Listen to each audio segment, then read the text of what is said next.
warahmatullahi wabarakatuh.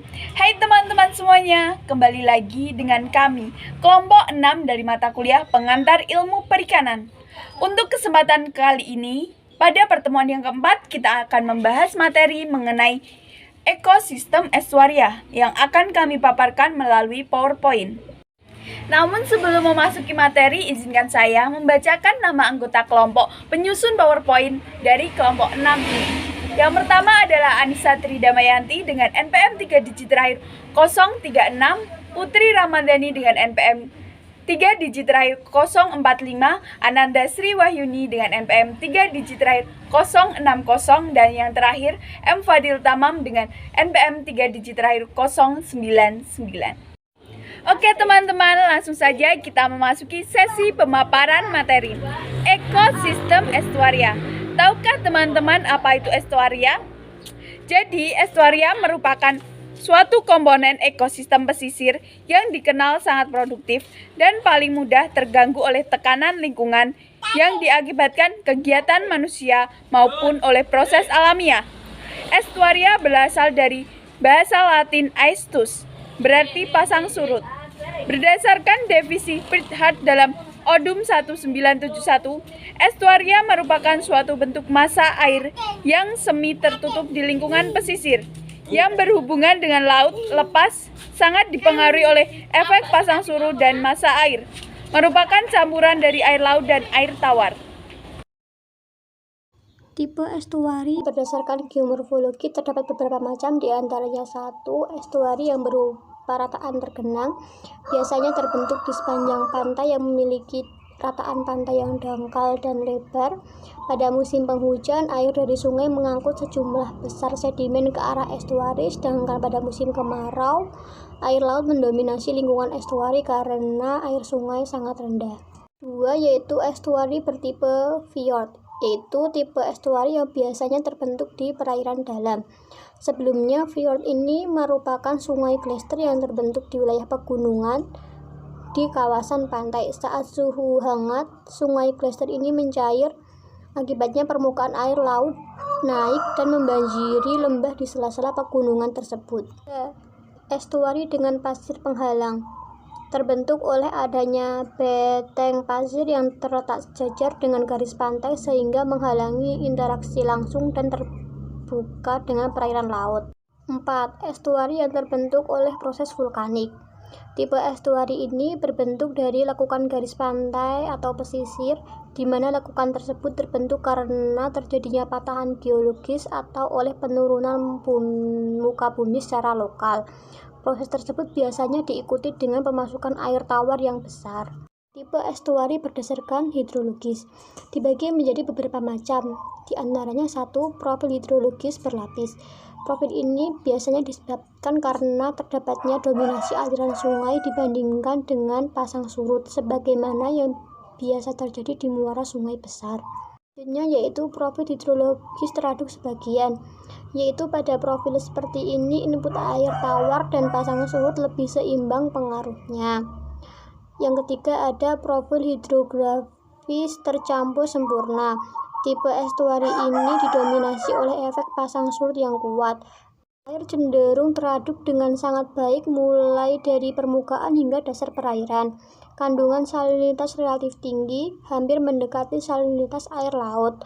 Variasi utama yang terjadi pada tipe estuari ini lebih banyak terdapat secara horizontal dan pada secara vertikal.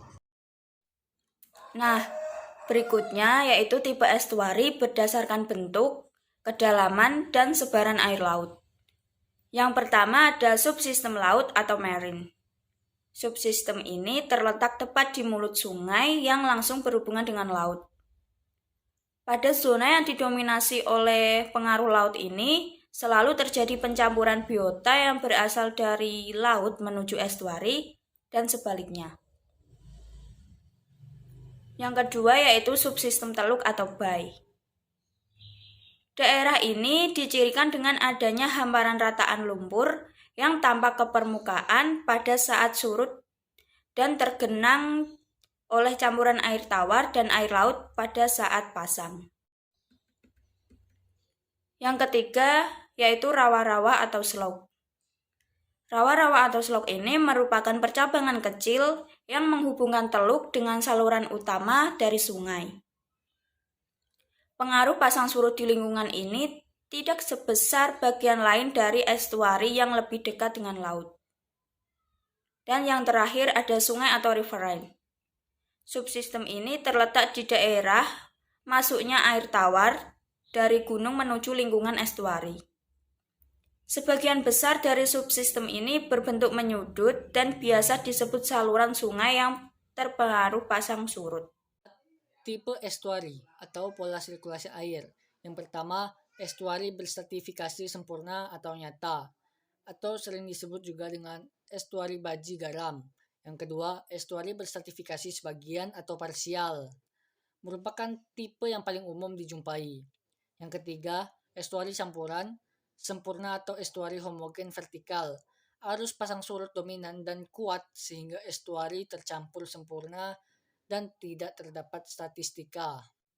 Selanjutnya yaitu interaksi biofisik dalam ekosistem estuaria. Yang pertama ada interaksi dengan tumbuhan berbunga, yaitu akumulasi sedimen dari darat atau sungai dan laut mengharuskan toleransi tumbuhan berbunga terhadap kondisi aerobik dan salinitas laut. Yang kedua yaitu ada interaksi dengan rumput laut. Rumput laut tidak memiliki akar sehingga keberadaannya di estuaria sangat terbatas karena tidak terdapat substrat keras untuk menempel. Yang ketiga yaitu interaksi dengan fitoplankton. Pengayaan lapisan permukaan oleh penaikan massa air bernutrien memicu pertumbuhan dan produksi fitoplankton. Yang keempat yaitu interaksi dengan zooplankton. Produksi fitoplankton yang tinggi memicu produksi zooplankton yang tinggi pula. Dan yang terakhir yaitu interaksi dengan nekton. Produktivitas estuaria yang tinggi sangat mendukung populasi konsumer nektonik yang tinggi pula. Tetapi hanya sedikit jumlah nekton yang dapat beradaptasi karena salinitas yang bervariasi. Estuaria memiliki peran ekologis yang penting, yaitu sebagai berikut. 1. Sebagai sumber zat hara dan bahan organik. 2. Penyedia habitat bagi sejumlah spesies hewan seperti ikan, udang, dan lain-lain, dan tempat berlindung, dan juga tempat untuk mencari makanan. 3. Sebagai tempat untuk bereproduksi dan tempat tumbuh besar. Organisme-organisme pada estuari. Estuari merupakan daerah transisi air tawar dan air laut, sehingga organisme-organisme yang tinggal di dalamnya harus dapat beradaptasi. Di estuari terdapat berbagai komunitas organisme yang terdiri dari jenis-jenis endemik dan jenis-jenis yang datang dari laut. Menurut Nibaken, ada 3 adaptasi biota estuari. Yang pertama, adaptasi morfologis. Adaptasi morfologis merupakan suatu keadaan di mana organisme tersebut mampu menerima keadaan lingkungan yang terjadi di alam dengan cara memanfaatkan sesuatu yang tersedia di habitat. Kedua ialah adaptasi fisiologis. Adaptasi fisiologis merupakan kemampuan organisme untuk bertahan hidup dengan cara menjaga keseimbangan faktor-faktor abiotik yang ada di alam dengan sistem-sistem organ yang ada di dalam tubuhnya. Dan yang terakhir ialah adaptasi tingkah laku. Adaptasi tingkah laku sangat penting bagi kehidupan organisme agar dapat mempertahankan diri dari faktor alam. Organisme estuari juga mampu mengubah posisi pada substrat dengan cara bergerak ke hulu atau ke hilir estuari. Oleh karena itu, organisme-organisme pada estuari memiliki keunikan tersendiri. Berikut ini adalah referensi jurnal yang kami gunakan untuk penyusunan PowerPoint pada materi kali ini. Sekian pemaparan materi dari kelompok kami. Bila teman-teman memiliki pertanyaan, sanggahan, ataupun kritikan bisa ditulis pada kolom komentar. Dan kami mohon maaf yang sebesar-besarnya jika kami melakukan suatu kesalahan baik dalam penulisan maupun pengucapan. Sekian, wassalamualaikum warahmatullahi wabarakatuh.